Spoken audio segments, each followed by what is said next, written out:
El barrio de Salamanca amanecía con un aire de elegancia impecable.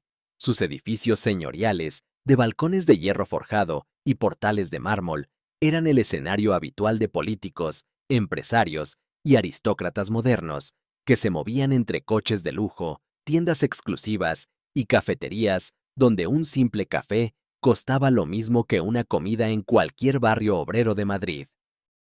En ese escenario, un Mercedes negro avanzaba con la precisión de un felino que sabe que domina el territorio.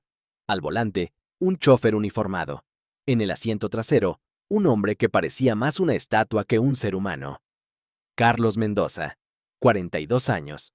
Cabello perfectamente peinado. Traje italiano de 5.000 euros.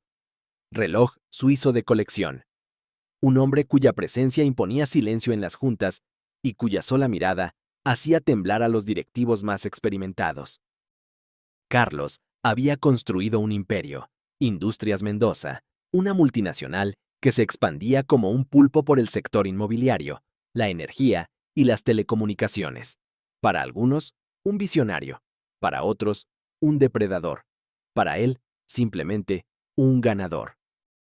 El secreto de su éxito era sencillo: frialdad absoluta. No había espacio para sentimientos, ni para segundas oportunidades. Los empleados eran piezas reemplazables, las familias un estorbo, las emociones, una debilidad imperdonable. Mientras hojeaba en su tableta los detalles de la última adquisición, una empresa en crisis que pensaba reestructurar despidiendo a la mitad del personal, se permitió una sonrisa breve. Otro triunfo, otro paso hacia la grandeza. El Mercedes dobló una esquina, y de pronto, Carlos vio algo que rompió la perfección rutinaria de su mañana. Una niña. No tendría más de 7 años. Vestía un vestido azul descolorido, limpio, pero remendado. Frente a ella, apoyada en el bordillo, había una bicicleta rosa con rueditas, adornada con pegatinas de princesas y unicornios. En las manos, un cartel de cartón pintado con rotuladores de colores decía: se vende, 50 ro. Mamá necesita dinero para comida. Carlos frunció el ceño, irritado. ¿Qué hacía una niña pobre en ese barrio de lujo? ¿Dónde estaba la seguridad privada? Estaba a punto de llamar para denunciar aquella molestia visual cuando algo lo detuvo. La niña no parecía una mendiga. Estaba erguida, con una dignidad sorprendente. El pelo castaño recogido en coletas ordenadas, los zapatos gastados pero limpios, y sobre todo los ojos, unos ojos grandes, marrones, que brillaban con una determinación que descolocó a Carlos. Por primera vez en mucho tiempo, algo se movió en su interior. Un eco olvidado. Una grieta en su coraza de acero. Y sin saber muy bien por qué, pidió al chofer que se detuviera. Ese gesto, aparentemente insignificante, sería el comienzo de un terremoto que derrumbaría todo el imperio que había construido sobre la frialdad. Carlos bajó del coche. Su traje contrastaba de manera obscena con la ropa sencilla de la niña. Algunos transeúntes se giraron. Un magnate de traje de lujo acercándose a una pequeña que intentaba vender su bicicleta. La bicicleta no era un simple objeto. Era evidente que había sido cuidada con esmero. Decorada con flores de plástico, con un timbre en forma de corazón, con la pintura desgastada de tanto uso. No era chatarra, era un tesoro infantil puesto en venta por necesidad. La niña apretó el cartel con sus manitas pequeñas. No mostró miedo. Lo miró de frente. La bicicleta funciona bien, señor, dijo con voz clara, aunque un poco temblorosa. Siempre la he cuidado. Vale mucho más de 50 euros, pero es lo que necesitamos. Carlos arqueó una ceja. ¿Lo que necesitan?, repitió con desinterés fingido. Sí, contestó la niña con una sinceridad desarmante. Mamá necesita dinero para comprar comida. Carlos sintió un leve estremecimiento. Estaba a punto de dar media vuelta, de ignorar aquella escena, cuando la niña añadió: mamá siempre trabaja mucho, pero su jefe malo la despidió, solo porque pidió un día para llevarme al médico. Las palabras le cayeron como un puñal helado. Un recuerdo emergió. Hacía un mes, había despedido personalmente a una empleada del departamento administrativo. Había pedido un día libre. Él la había señalado como ejemplo. En mi empresa no se antepone la familia al trabajo. Ni siquiera había recordado su rostro. Solo un nombre en un expediente. Podía ser. Carlos tragó saliva. Sus ojos volvieron a la niña. En su rostro había algo familiar. Un lunar en la mejilla izquierda. El hoyuelo al intentar sonreír. Rasgos que despertaban recuerdos dormidos. ¿Cómo te llamas?, preguntó con un hilo de voz. Carmen, respondió la niña con naturalidad. Tengo 7 años y 3 meses. El corazón de Carlos dio un vuelco. Carmen. Ese era el nombre de su sobrina, la hija de su hermana Isabel, la hermana con la que había cortado lazos hacía años. De pronto, todo encajó. La mujer que había despedido era Isabel García, su propia hermana. Y la niña frente a él era la sobrina que había ignorado. Carlos permaneció arrodillado frente a la niña, paralizado. Durante años había entrenado su mente para controlar cualquier emoción, para nunca mostrar debilidad. Había enfrentado a banqueros, políticos, accionistas hostiles, sindicalistas furiosos. Nada lo había sacudido tanto como esa pequeña voz que acababa de pronunciar su nombre. Carmen. El eco de aquel nombre le resonaba en el pecho como un tambor. No era cualquier nombre.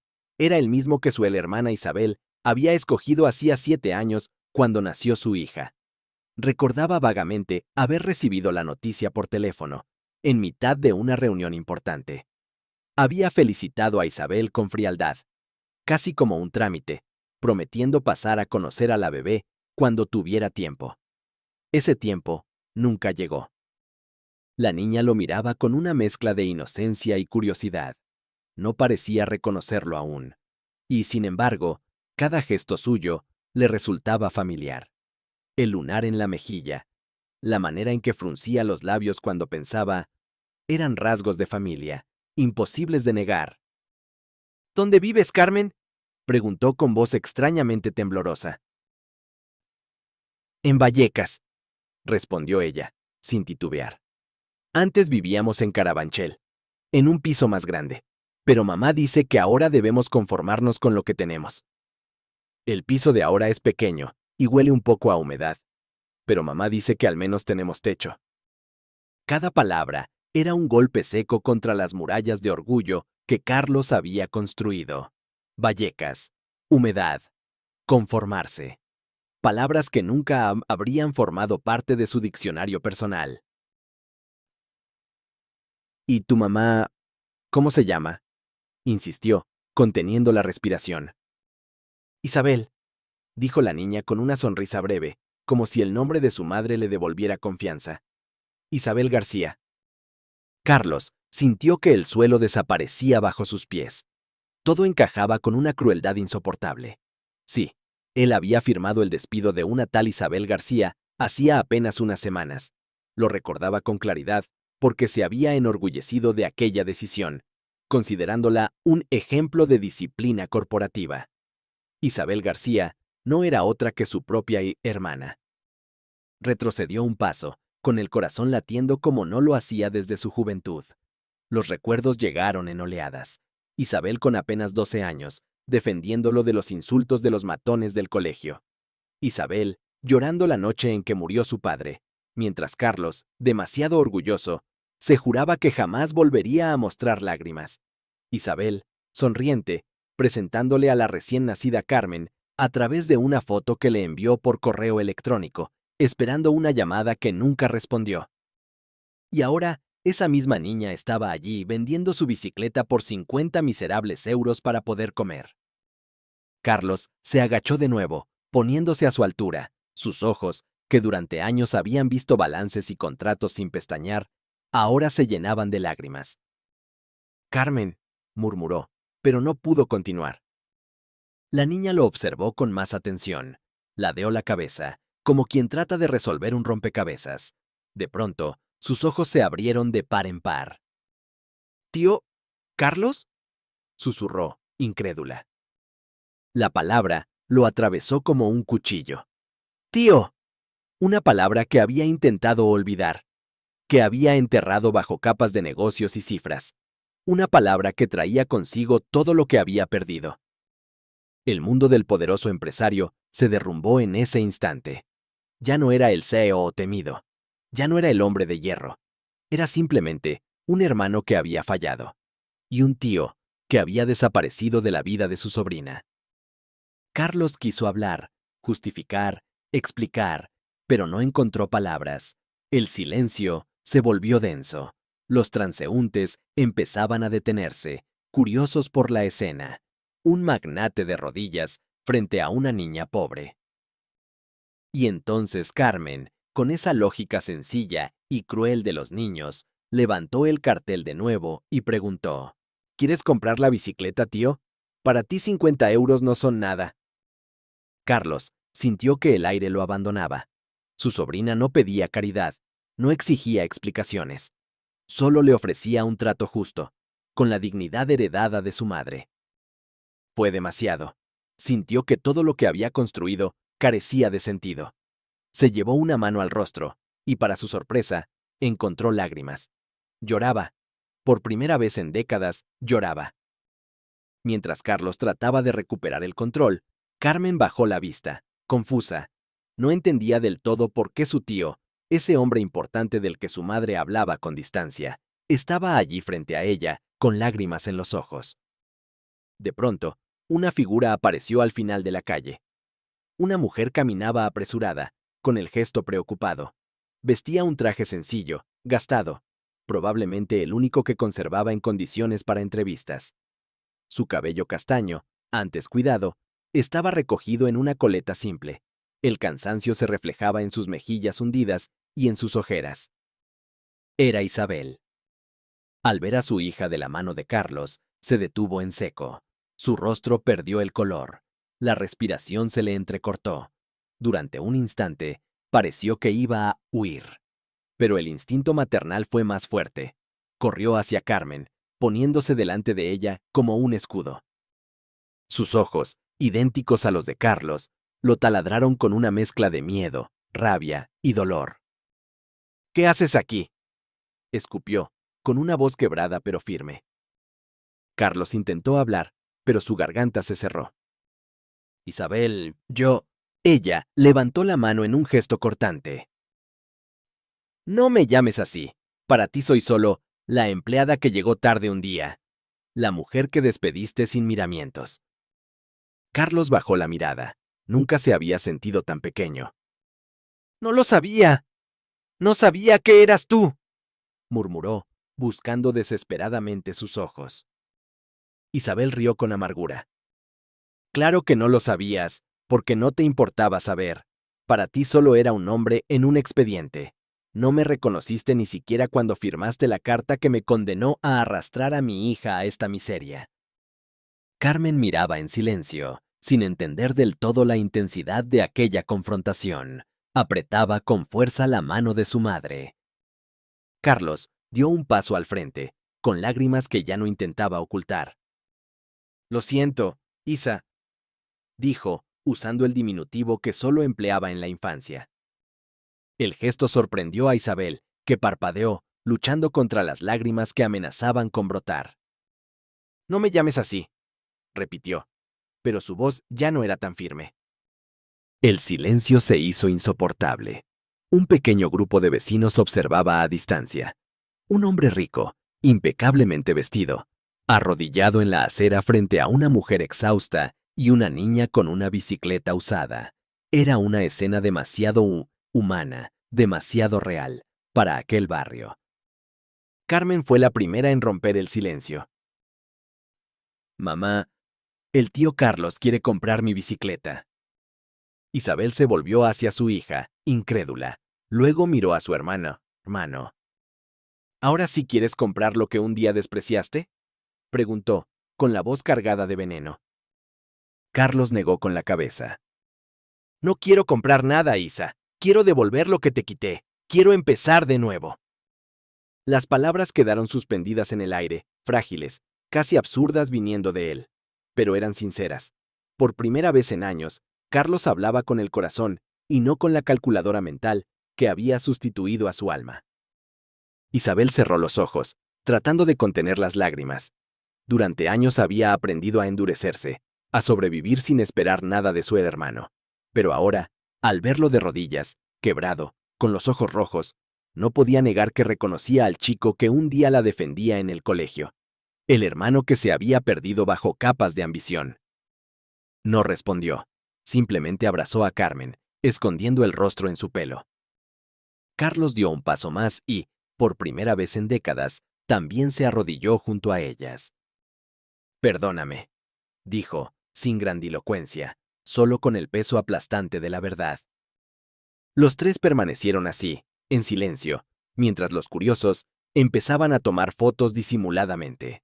La imagen de un millonario arrodillado en la acera, con una madre pobre y su hija pequeña, quedaría grabada en la memoria de quienes pasaban por allí.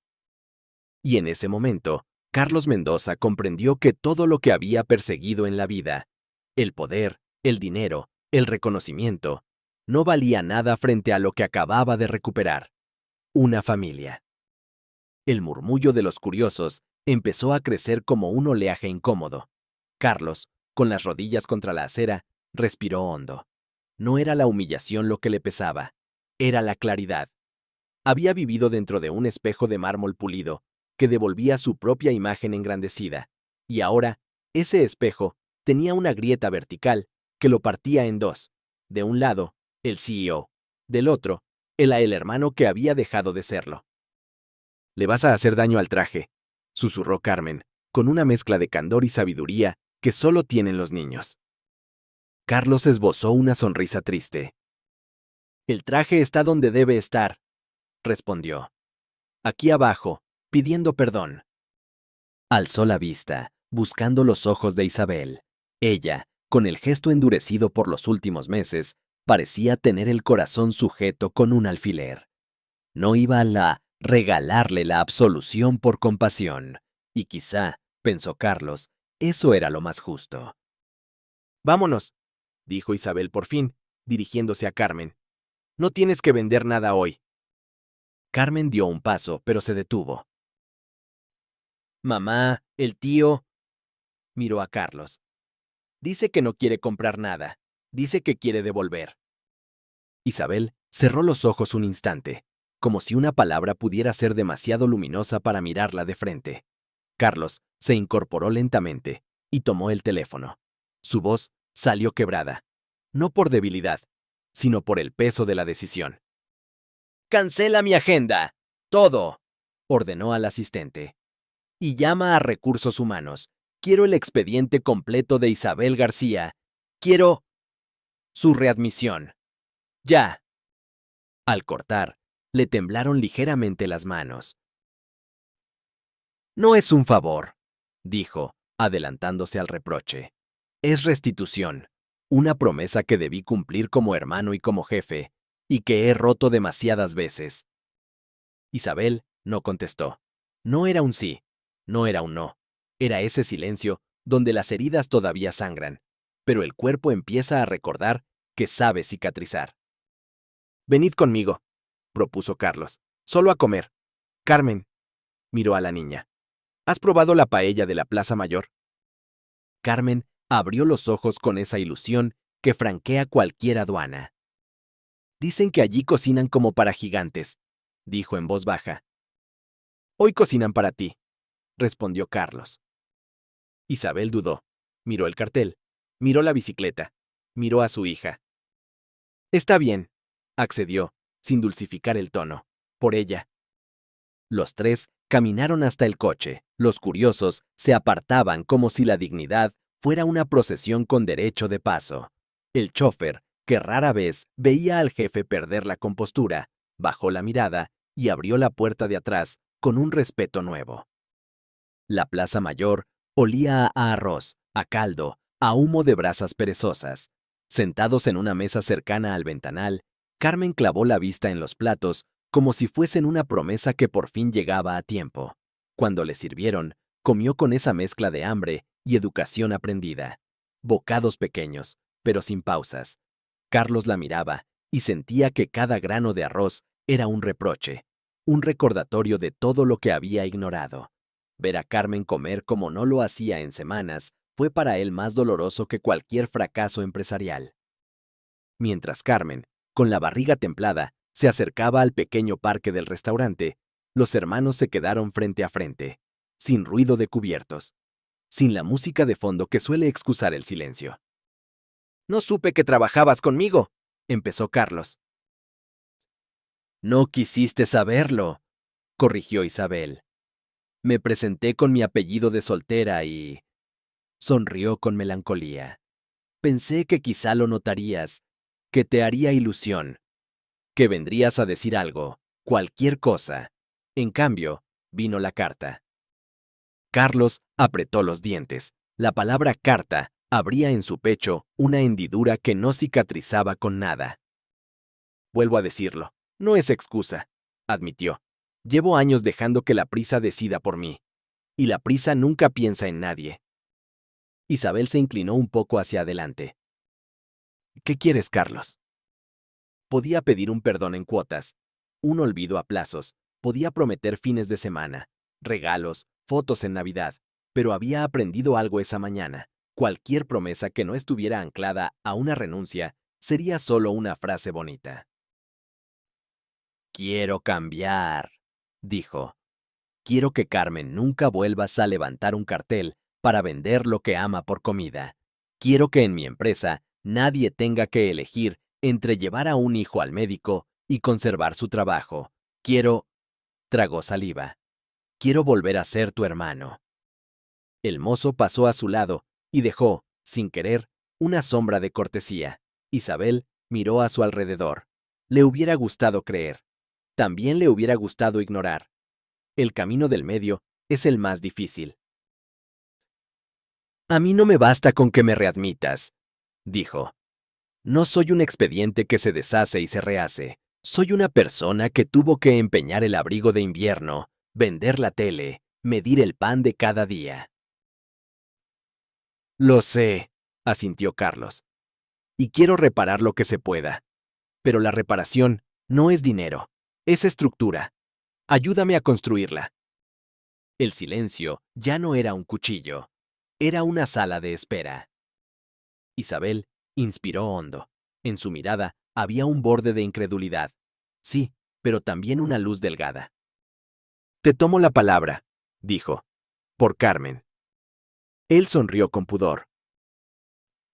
«Por Carmen», repitió. Desde la ventana, la niña les hacía señas para que la mirasen. Había subido a un caballito de madera. Reía. Y esa risa, tan simple, tan antigua como la primera alegría, devolvió a ambos a un lugar anterior a las culpas. «No vendas la bicicleta», dijo Carlos, de repente. «No puede venderse. No es un objeto. Es...» Buscó la palabra. «Un símbolo. De lo que no supe ver. Yo la compraré. Pero no para quedármela. Para restaurarla y que siempre recuerde». Se interrumpió, midiendo la frase. «Lo que casi pierdo». «¿Cuánto dices que vale?», preguntó Isabel, intentando una ironía tímida. «Hoy vale lo que nos devuelva a casa», dijo Carlos. «Y eso no se paga. Se honra». Hizo una pausa. «Aún así, te haré una transferencia simbólica. Y te pido que la aceptes por una sola razón. Carmen no debe asociar la dignidad con el hambre».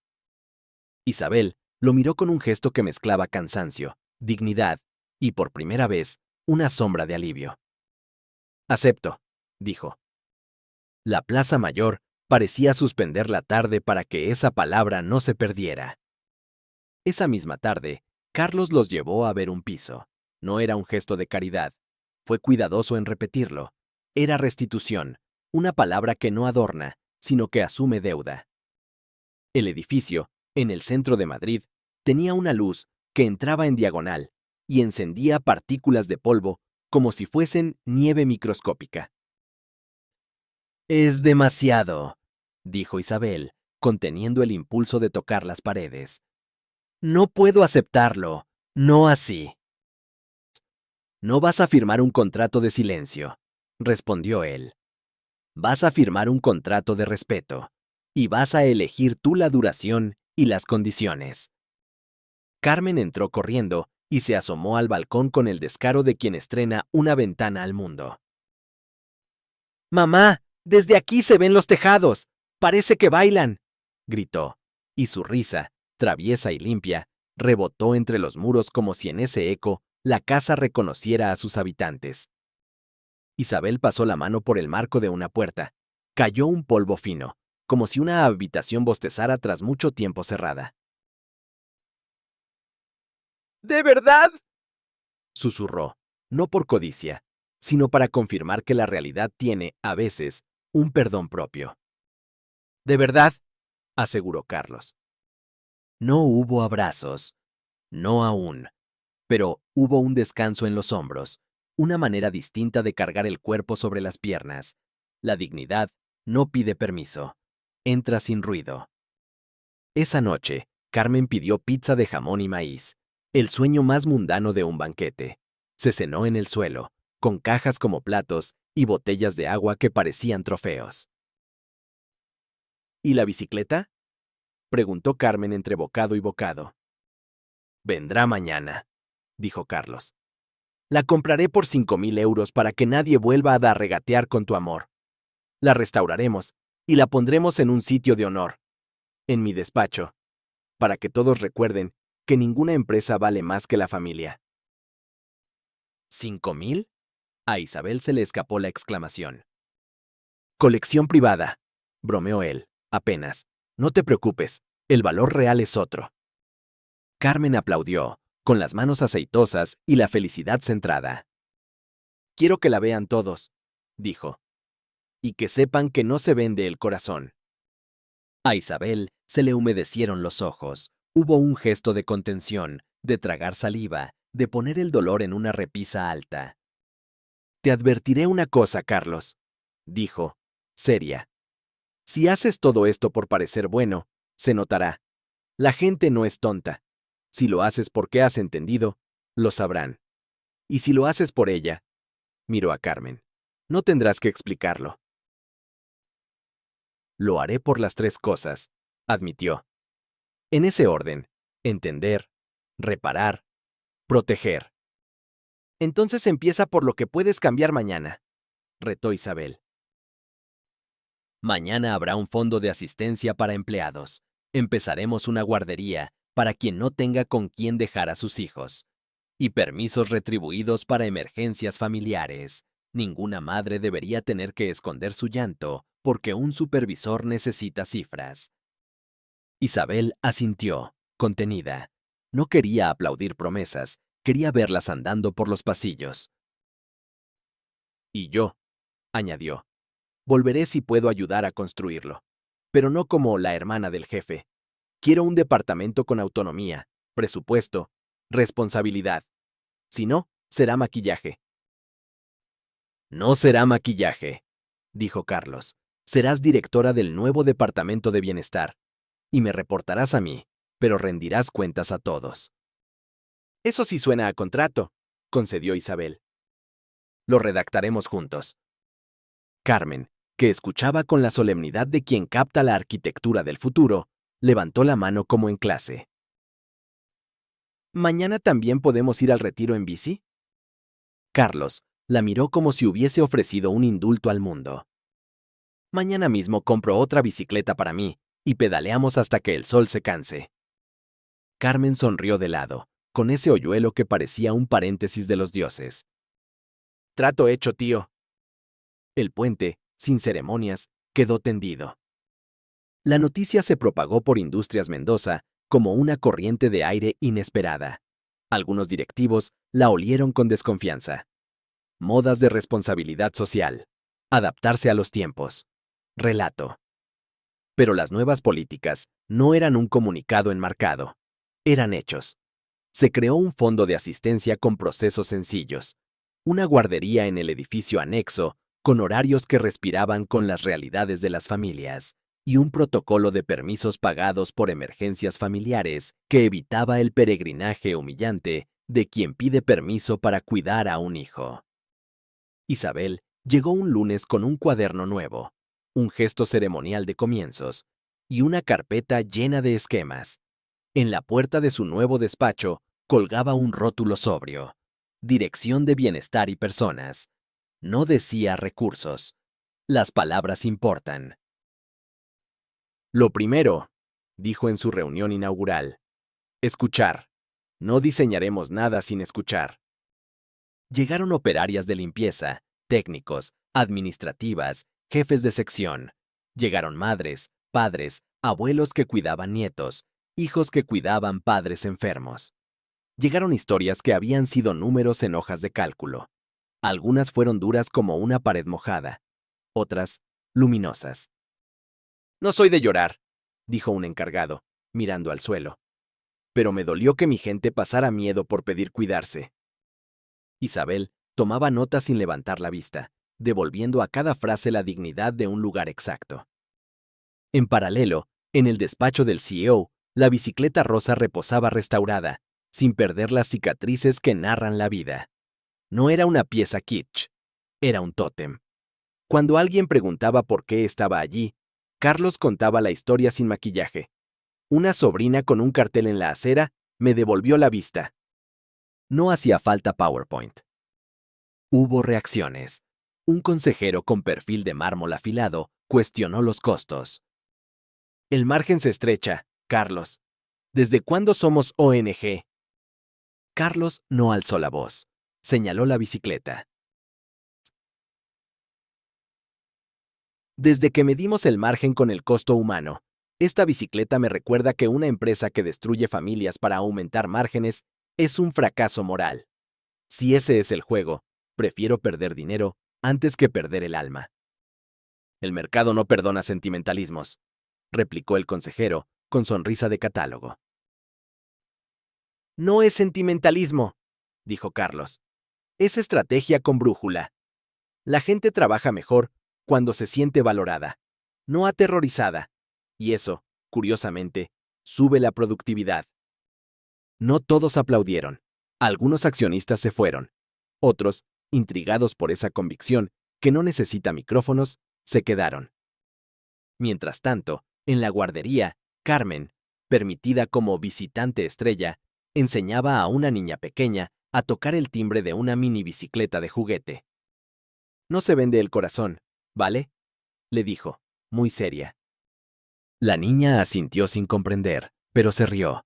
La risa es un lenguaje que entiende antes que el significado. Isabel trabajaba con jornadas largas, pero distintas. Ya no era la desesperación la que dictaba el reloj, sino el propósito. En los pasillos, los rumores fueron cambiando de temperatura. Del sarcasmo inicial, ya verás cuánto dura, se pasó a una curiosidad práctica. Oye, mi mujer podría usar la guardería. Y luego a la confianza. Si se lo contamos, pasa algo. Carlos, por su parte, hacía algo a lo que no estaba acostumbrado. Ir a plantas sin séquito, escuchar y volver a los mismos lugares para demostrar que no era una gira de relaciones públicas.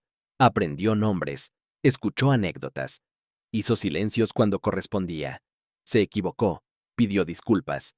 La metamorfosis no es un acto único, es un conjunto de actos pequeños que se vuelven hábito. Un viernes, mientras revisaba informes, encontró en el borde del despacho un dibujo infantil, 3 figuras de la mano, una niña con coletas, una mujer de pelo castaño, un hombre de traje, y debajo, con letra gigantesca, mi familia. Carmen lo había dejado pegado con un trozo de celo torcido. Carlos lo colocó al lado de la bicicleta, como si ambos objetos fueran afinaciones de un mismo instrumento. Esa tarde, al salir, se cruzó con una empleada que llevaba una caja con sus cosas, fotos, una maceta diminuta, un diploma enmarcado con orgullo humilde. Se detuvo, el antiguo Carlos habría seguido. Rescindir es rutina. Ahora, preguntó, ¿puedo ayudar? No me renuevan el contrato, dijo ella, con un hilo de voz. Me dijeron que no encajo con el ritmo, que pido muchos permisos. ¿Permisos por qué? Mi padre está mal. Alzheimer. Alzheimer. A veces tengo que salir antes. Carlos no miró al móvil. No buscó excusas. No debería estar pasando, dijo. ¿Me concedes 20 minutos? La llevó al despacho de Isabel. Escucharon. Revisaron su desempeño. Había errores. Había mejoras posibles. Había, sobre todo, contexto. Con un par de ajustes de horario y un apoyo del fondo de asistencia, la ecuación dejaba de ser una tragedia para convertirse en un acuerdo humano. Gracias, dijo la mujer, con una emoción que rehúye los discursos. Me daba vergüenza pedir. La vergüenza es nuestra si no escuchamos, respondió Isabel. Cuando la mujer salió, Carlos se quedó en la puerta del despacho de su hermana. No sabía si decir buen trabajo, gracias o perdón. Optó por lo más difícil para su biografía, callar. El silencio puede ser un reconocimiento cuando no es huida. Aún me duele, dijo Isabel, sin mirarlo. No creas que porque esto funcione todo se borra. No quiero que se borre, dijo él. Quiero que nos cambie. Isabel se permitió una sonrisa minúscula. Eso ya está pasando. La siguiente junta del consejo era el escenario natural de un choque de trenes. Se presentaron números. El corto plazo mostraba un margen ligeramente menor por inversión en personas. El medio plazo empezaba a sonreír con un ascenso paulatino en retención, clima y productividad. Los cuadros, sobrios, decían menos que las historias, pero suficientes para que un economista no cínico pudiera asentir. Un consejero levantó la mano. No me interesan anécdotas, dijo. Quiero garantías. Las garantías son malas promesas con traje, replicó Carlos.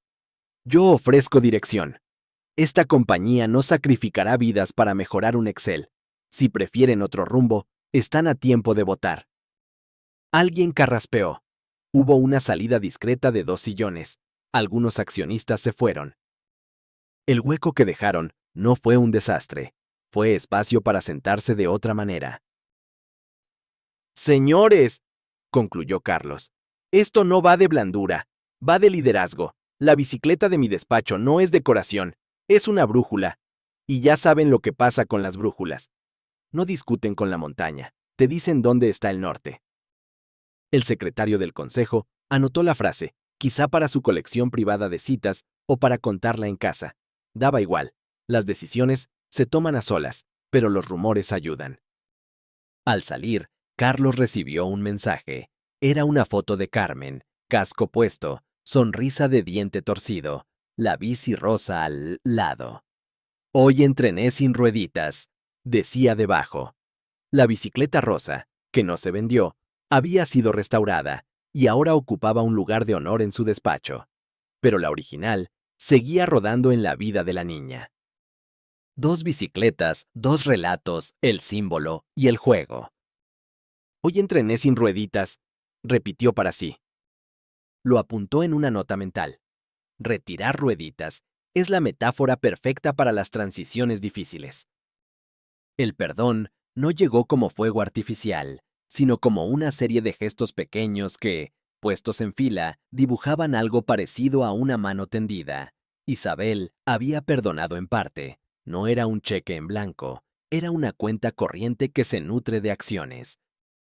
Domingos de parque, sábados de cine barato, miércoles de deberes en la mesa nueva de la cocina.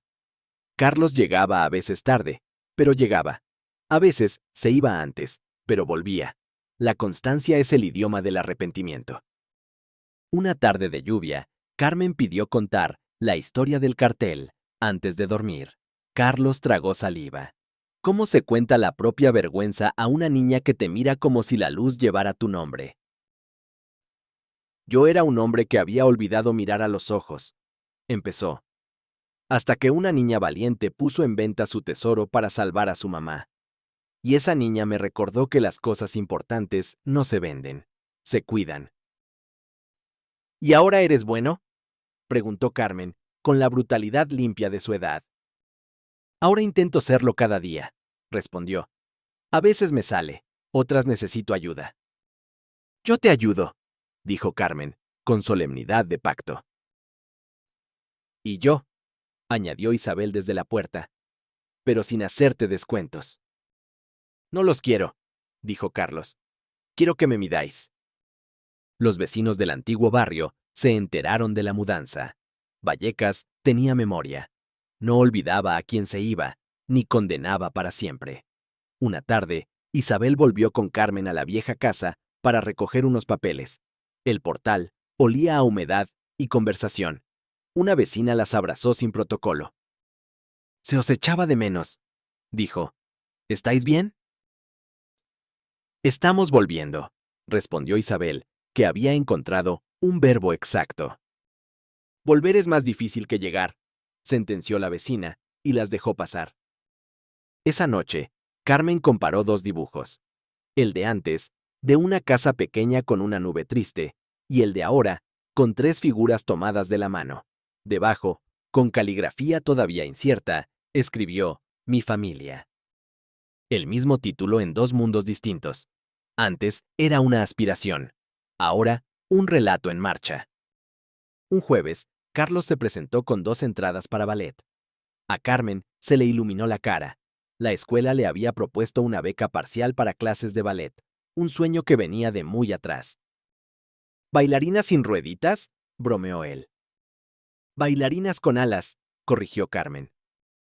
Carlos se guardó esa frase en el bolsillo más pequeño, el que no se usa para monedas. Las redes sociales, que a veces son espejos de feria, se fijaron en la historia de la bicicleta. Una foto tomada aquella mañana en el barrio. El ejecutivo arrodillado junto a una madre y su hija había circulado con 1000 interpretaciones. Carlos decidió no aclarar nada en público. Contaba esa historia cuando alguien entraba en su despacho, no cuando golpeaban hasta la puerta para pedir likes. En un video interno, sin maquillaje ni retórica, habló a sus empleados. He sido un jefe que confundió el control con el liderazgo. Me equivoqué. Quiero reparar. Si veis incoherencias, decídmelo. Y si veis cambios, empujadlos. Las respuestas no fueron una ovación. Fueron mejor. Preguntas, propuestas, casos. El departamento de bienestar se convirtió en una sala de máquinas discretamente poderosa.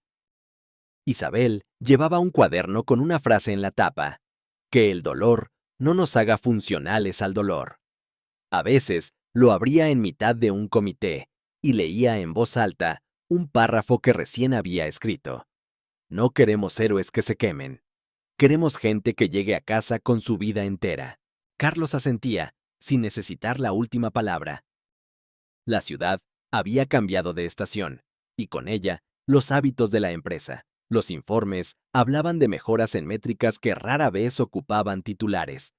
Absentismo por angustia, renuncias espontáneas, conflictos por turnos. Donde antes había curva ascendente, ahora había planicie calmada. La productividad, sorpresivamente para los cínicos, aumentó. En el consejo, alguien que en su día se escandalizó por el gasto inútil de abrir una guardería, ahora presentaba un cuadro con la reducción de rotación en áreas críticas. Los números no tienen ideología. Dicen lo que se les pregunta. Si se les pregunta por la humanidad, contestan con sostenibilidad. Isabel ya no caminaba con el cuerpo en modo huida. Había recuperado un timbre de voz que los domingos sonaba a canción de radio vieja. Carmen, con el maillot recién comprado, practicaba en casa arabesques torpes y giros que mareaban a la risa. Se había vuelto alumna brillante, con amigas y un cuaderno lleno de pegatinas que no eran unicornios, sino constelaciones. El cielo también aprende coreografías. La bicicleta rosa, reluciente pero fiel a sus cicatrices, ocupaba un lugar de honor en el despacho de Carlos. No era una reliquia intocable. A veces Carmen la montaba un minuto, daba una vuelta por el pasillo y la dejaba como quien devuelve una antorcha a su peana. En una reunión con analistas, un joven preguntó: «Señor Mendoza, ¿cómo justificaría ante un MBI el cambio de política?». Carlos sonrió con cansancio dulce. «Con una pregunta mejor», dijo. «¿Cómo se justifica una política que expulsa a una madre por cuidar a su hija y luego gasta el triple en contratar, formar y volver a perder a esa persona? Hay eficiencias que solo aparecen cuando dejas de ser miope». Uno de los accionistas veterano de 1000 balances, miró la bicicleta y asentó, con el gesto humilde del que aprende tarde. Esa tarde, en el apartamento, mientras cenaban, Carmen preguntó sin preámbulos, ¿por qué antes eras malo y ahora eres bueno? Carlos e Isabel se miraron, recordando aquella conversación difícil que ya estaba escrita en su manual de familia. Los adultos a veces se pierden, dijo Carlos. Se olvidan de lo importante, y si tienen suerte, alguien los ayuda a encontrar el camino de vuelta. A mí me ayudó una niña valiente con una bicicleta rosa. Carmen se rió despacito. ¡Qué suerte que me encontraste! ¡Qué suerte que me buscaste!, corrigió él. Ella se levantó y trajo un dibujo nuevo. 3 figuras, otra vez, pero ahora había bicicletas junto a cada una. Debajo escribió, con una caligrafía ya más valiente, nunca más solos. Isabel puso una mano en el hombro de su hermano. ¿Qué hermano? No había un teatro de lágrimas. Había una serenidad que a veces es más elocuente. Vamos llegando, dijo. Vamos, contestó Carlos. En una asamblea con mandos intermedios, Carlos decidió contar la historia entera. Se puso de pie, señaló la bicicleta y habló del día del cartel, del frío que se le derritió en la acera, del reconocimiento que lo arrodilló, del almuerzo donde se habló de restitución, de la guardería, del fondo, de los permisos, de los accionistas que se fueron y de los que se quedaron. Desde ese día, mi despacho tiene un objeto que no deja dormir a la soberbia, dijo, y un dibujo que me recuerda que el éxito que no llega a la mesa de mi familia es fracaso. Hoy venimos a pedirles algo. Coherencia. Si ven a alguien castigar a su gente por cuidar lo que ama, deténganlo. Si ven a alguien pedir ayuda, atiéndanlo. Si ven que nos desviamos, tiren de la campana. Hubo un aplauso que no buscaba halagos. Era un aplauso para poder empezar. Isabel, en su departamento, colgó en la pared un párrafo escrito a mano. No queremos empresas que funcionen a pesar de la gente. Queremos empresas que funcionan gracias a la gente. No citó autor. No hacía falta. Al salir, Carlos pasó por la guardería. Carmen estaba agachada, atando un cordón a otro niño. Si aprietas demasiado, duele, le decía. Si lo dejas flojo, se cae. Hay que hacer un lazo que respire. Era una masterclass impensada de liderazgo. ¿Vamos al retiro?, preguntó ella, levantándose. Vamos, dijo Carlos. Pedalearon. Pasaron frente a un lago que devolvía un cielo de cristal con nubes recortadas. El viento tenía olor a pan recién abierto. La ciudad, tan grande como los errores, parecía dispuesta a hacer sitio a los arrepentimientos que insisten. Un señor mayor los miró pasar y sonrió con los ojos. «Bonitas bicis», comentó. «Sí», respondió Carmen, girando el timbre. «No se venden». Carlos rió de verdad, con la risa entera que se había prohibido por años. Se adelantó un poco, y luego bajó el ritmo para que Carmen lo alcanzara. Aprender a pedalear juntos es aprender a acompasar, ni imponer velocidad, ni abandonar el ritmo del otro. «Tío», dijo Carmen, sin dejar de pedalear, «¿qué significa ser rico?». Carlos miró hacia la arboleda. Podría haber dado una charla de inversiones. Optó por la única respuesta que, desde hacía 6 meses, no le hacía tartamudear. Sanquini. Significa poder elegir, y hoy elijo estar contigo.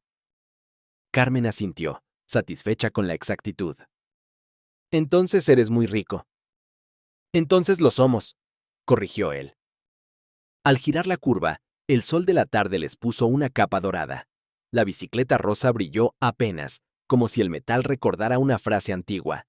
A veces, una bicicleta rosa vale más que un imperio. No porque la bicicleta cueste mucho, sino porque te obliga a preguntarte qué estás contando cuando cuentas. Un año después, un nuevo empleado entró en el despacho del CEO para la bienvenida de rigor. Se detuvo ante la bicicleta. ¿Puedo preguntar? Claro, dijo Carlos. Es la historia de cómo volví a casa. Le contó lo esencial. El nuevo asentía, curioso. ¿Y funcionó? Se atrevió a preguntar. Quiero decir, ¿funciona tener corazón aquí? Carlos miró el dibujo pegado al lado de la bicicleta, 3 figuras tomadas de la mano. Luego miró por la ventana. Abajo, en la guardería, 2 niños compartían una galleta sin que nadie les enseñara la palabra compartir. Funciona, dijo. No porque sea más bonito, porque es más verdadero. Y lo verdadero dura. Después de que el nuevo saliera, Isabel asomó la cabeza por la puerta. «Reunión a las 5», anunció. «Allí estaré», respondió Carlos. «No olvides que a las 7 tienes a alguien que te mide», sonrió. Ensayo general de ballet. Jamás lo olvidaría. A las 7, en un teatro de barrio con butacas que crujían como anécdotas, Carmen salió al escenario. No hizo falta que bailara perfecto. Bailó presente. Al terminar, buscó en la sala 2 ojos conocidos. Los encontró. El aplauso le hizo viento en la cara. De vuelta a casa, cenaron sopa sencilla y pan crujiente. Carmen sacó un papel. «He hecho una lista de cosas que no se venden», anunció. Leyó. La risa de mamá. La paciencia del tío. El silencio cuando el corazón se asusta. Las sábanas limpias. El abrazo cuando tengo miedo. Las promesas que sí se cumplen. Hizo una pausa. Y la bicicleta rosa. «Esa, menos que ninguna», dijo Isabel. «Esa, jamás», repitió Carlos. La noche, limpia de excesos, se acomodó en los marcos nuevos del apartamento. Carlos salió al balcón con una taza. Madrid respiraba. El cielo, al que una vez ignoró por mirar balances, parecía un libro abierto. «Papá», susurró, no para obtener respuesta, sino para rendirse cuentas. «Ya recuérdanos. Ya vuelvo a casa». Dentro, Carmen abrió una carpeta y pegó el programa del ballet junto al dibujo de Mi familia. Tenía la técnica de quien ya entiende que los recuerdos se conservan mejor cuando se nombran. Isabel cerró la puerta de la nevera con una sonrisa de agotamiento feliz. Se apoyó un segundo. La vida no se había vuelto fácil. Se había vuelto habitable. «Mañana», empezó Carlos al entrar. «Mañana pedaleamos, ¿no?» «Mañana siempre», dijo Carmen. A veces, son los gestos más pequeños de las personas más pequeñas los que salvan las almas más perdidas. A veces, una bicicleta rosa vale más que un imperio. No porque el metal cueste más, sino porque te obliga a elegir para qué sirve el metal y para quién. El éxito sin corazón tiene un precio que, tarde o temprano, llega como una factura sin descuento. Pero la redención, esa palabra que suena antigua y nueva a la vez, siempre llega montada en ruedas pequeñas. Una niña que levanta un cartel, una madre que no se rinde, un hombre que aprende a arrodillarse para volver a ponerse en pie. Si esta historia te tocó, recuerda lo que Carmen aprendió primero que todos. No se vende el corazón. Se cuida. Se comparte. Se pedalea juntos.